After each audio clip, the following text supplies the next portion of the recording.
Fala pessoal, boa noite. Aqui quem fala é Carlinhos Tarnowski. E nessa aula de hoje quero falar um pouquinho, apresentar um pouquinho sobre gramática, ao invés de interpretação de texto, tá? E eu quero começar mostrando por que a gramática é importante, apesar do nome já não ser muito convidativo. Se a gente for analisar aqui testes de QI, vamos analisar isso aqui. Como é que funciona para tu fazer um teste de QI, né? O que eles medem? Olha só. Geralmente é assim, ó. Ele passa uma imagem, depois uma outra imagem e uma terceira imagem. Aí tu olha e tu identifica o padrão, o que está acontecendo aqui. Aí beleza. Então o padrão é o quadradinho está andando um passo para a direita, né? Mesma coisa aqui embaixo. E aí depois ele pede qualquer terceira imagem. Para qualquer teste de QI, o que eles medem, na verdade, é a tua capacidade de identificar padrões. Porque uma vez que tu identifica um padrão, tu consegue meio que extrapolar e fazer previsões, né? Se eu sei que algo aumenta 1 centímetro a cada mês, eu sei quantos centímetros ele vai aumentar daqui a tantos meses. Então, o cérebro humano ele funciona dessa maneira, tá? Tentando identificar padrões para poder criar a partir disso e poder explicar também os acontecimentos no passado. No inglês, o inglês também é uma coisa que a princípio a gente não sabe o que é, né? É uma coisa que a gente está tentando estudar. E o que seria saber inglês? Saber inglês seria saber os padrões, né? Para que de forma que você possa criar. Se eu quero fazer uma frase, eu sei que o padrão da criação da frase é primeiro tem que ter quem faz a ação, depois um verbo que exemplifica a ação e por fim um complemento da ação. Por exemplo, eu jogo bola. I play soccer, né? Então, o futebol tem o seu padrão. O futebol não, o português tem o seu padrão. O inglês tem o padrão dele, sabe? Por isso que não dá para fazer uma tradução literal. A gente tem que tentar entender o padrão da língua. E a partir do entendimento do padrão, a gente vai ter condições de criar. Como é que a gente pode aprender esse padrão? Aqui, ó, ninguém disse para nós qual era a fórmula. O que a gente fez? A gente teve que, através de exemplos, identificar o padrão. Né? Então, por exemplo, se eu falar I play soccer, eu sou um nativo, né? Eu estou conversando contigo. Eu falo I play soccer. I like to go to the beach. I speak to my mom every day. De tanto eu falar, tu percebe que tu começa a pegar o padrão, de tanto que eu repito as estruturas, tu começa a ver o que tem em comum de uma frase para outra. E aí, por eliminação, assim, por dedução, tu começa a identificar o padrão. Vendo uma pessoa falar, tu pode fazer isso vendo um texto, como esse aqui. Tu pode ver isso, ó, I live, I have, entendeu? Então, a leitura também te permite identificar os padrões. Só que a gente tem dois caminhos. Ó, um caminho é tu tentar identificar o padrão aqui, e às vezes se o padrão é muito complexo, tu precisa de muito mais imagens para identificar o padrão, porque só com 3 não seria suficiente. Ou alguém poderia chegar e dizer, olha só, sem tu nem ver a imagem, o quadradinho ele se move um quadrado para a direita, sempre. Cada vez que muda alguma coisa, né? Cada vez que ele troca de posição aqui. Entendeu? Então, essa frase pronta, essa explicação anterior é como se fosse uma fórmula matemática. É a gramática. Então, a gramática é isso, é tu já identificar os padrões sem precisar ficar lendo textos, observando as pessoas falar, para tentar adivinhar o padrão e poder estar errado. Tá? Então, eu diria que tu estudar gramática é tu estudar o padrão, é estudar o core, a parte essencial da língua, e é o que realmente vai te permitir a falar e escrever, a produzir com confiança, tá? Muito importante. Beleza. Olha só, no português, os verbos, quando a gente quer usar um verbo para descrever uma ação, por exemplo, essa ação aqui, ó, ela está falando, né? Então, o verbo que a gente usa para essa ação é o falar, tá? Existem outros verbos que a gente também pode usar que também terminam da mesma forma. Deixa eu pensar. Pensar ou comer, né?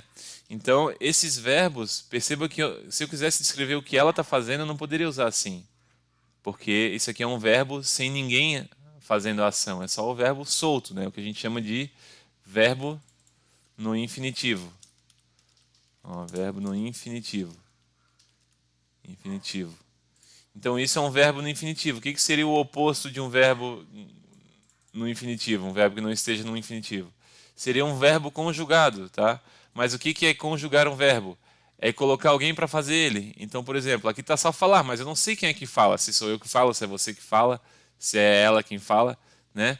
Então, quando eu coloco alguém para falar, eu estou conjugando o verbo, e aí ele deixa de estar no infinitivo, porque ele vai mudar a forma, ele não vai mais ser falar, ele vai ganhar uma forma. Só que a forma que ele vai ganhar depende de quem está conjugando esse verbo. Por exemplo, se eu quero falar que ela fala, fica ela fala, não fica mais ela falar. Tá vendo que o Rzinho é perdido? Então é isso aí. Se fosse eu, conjugando o verbo, seria eu falo. Tu falas. Tá? Então é isso aí. Dependendo de quem faz a ação, o verbo, que é um verbo fixo, assim, padrão no infinitivo, ele ganha uma forma específica. Tá? No inglês a gente tem algo análogo também. Em relação ao verbo infinitivo, os verbos no infinitivo e os verbos quando eles são conjugados. Então, por exemplo, o verbo falar aqui, ó, ele poderia ser usado como speak, tá? Assim. Só que aqui no português ele tem essa terminação em AR, né? No inglês, para mostrar que um verbo está no infinitivo, ele tem a precedência do teor, to. Então, to speak é um verbo no infinitivo. Tá? O que dá significado é isso aqui, ó, mas para mostrar que ele não tem ninguém, tem esse to na frente. Se fosse um outro verbo, play, mas sem ter ninguém fazendo a ação do play, seria to play. E assim por diante. Tá? Então é esse to aqui que dá a sensação dá o significado do infinitivo no inglês. Quando eu trago esse verbo aqui para ser conjugado, vamos falar só aí do speak. E eu quero falar que eu falo, tá? Eu falo fica I speak. Ele não muda nada. Agora, quando é, por exemplo, você também é you speak. Não muda nada. Agora, se eu quero falar que ela fala e ela é she, aí muda. Aí é she speaks. Se fosse he, seria he speaks. Se fosse it, para, sei lá, falar de um cachorro, dizer que o cachorro fala e não quer dizer que é o cachorro, quer dizer que é it, também seria it speaks. Tá? Então ela, ele ou a coisa, tá tudo meio que do mesmo jeito ali, só muda o sexo ou o tipo de pessoa, né? Se é pessoa ou não.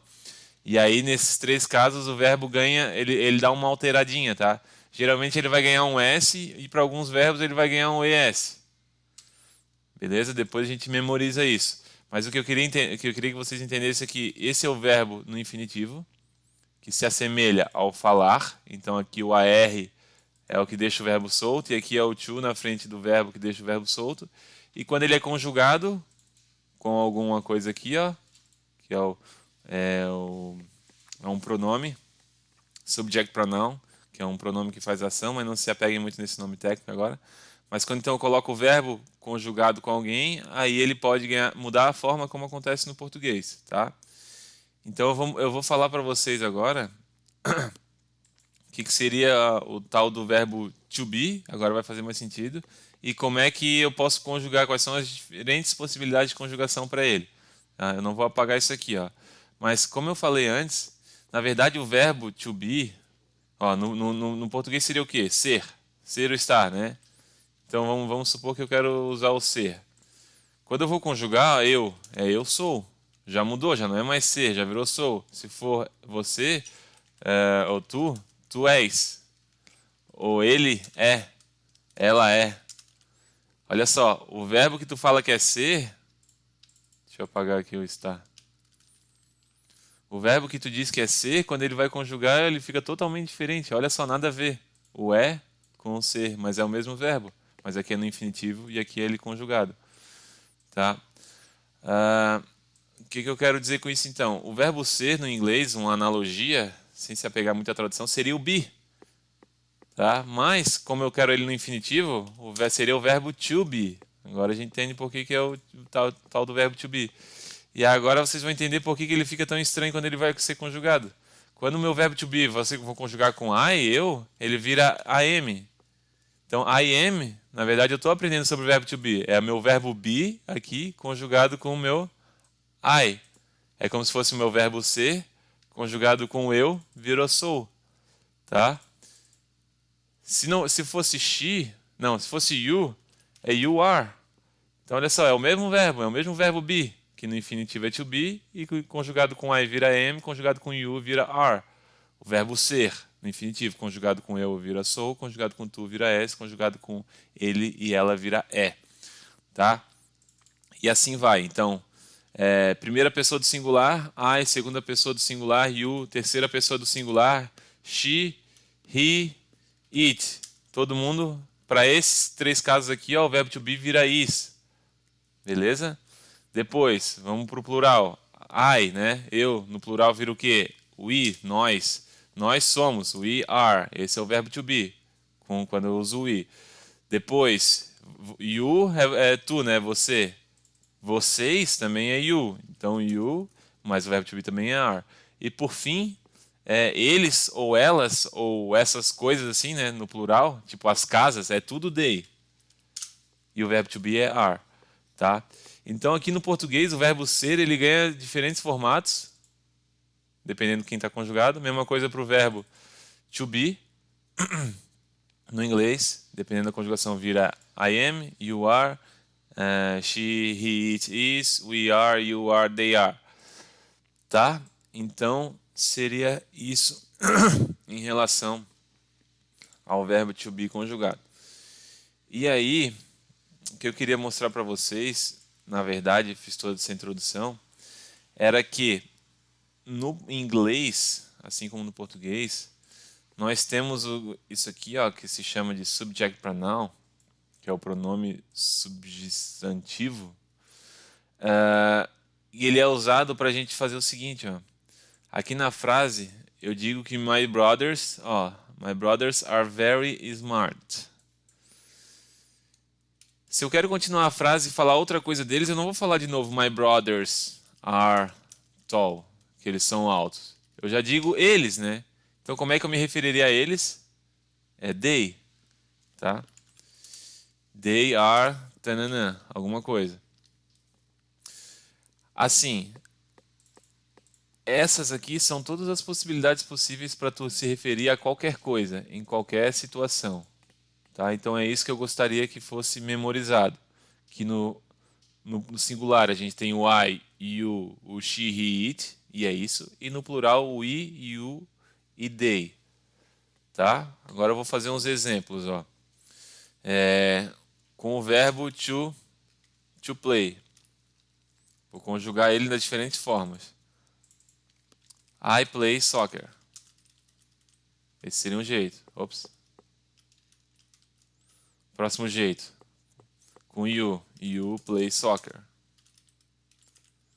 Próximo. She, he, it plays soccer. Com we. We play soccer. Olha que fácil. You play soccer. They play soccer. Tá? Então, bem facinho. E é isso aí. Vou parando por aqui porque já deu 13 minutos. Até mais.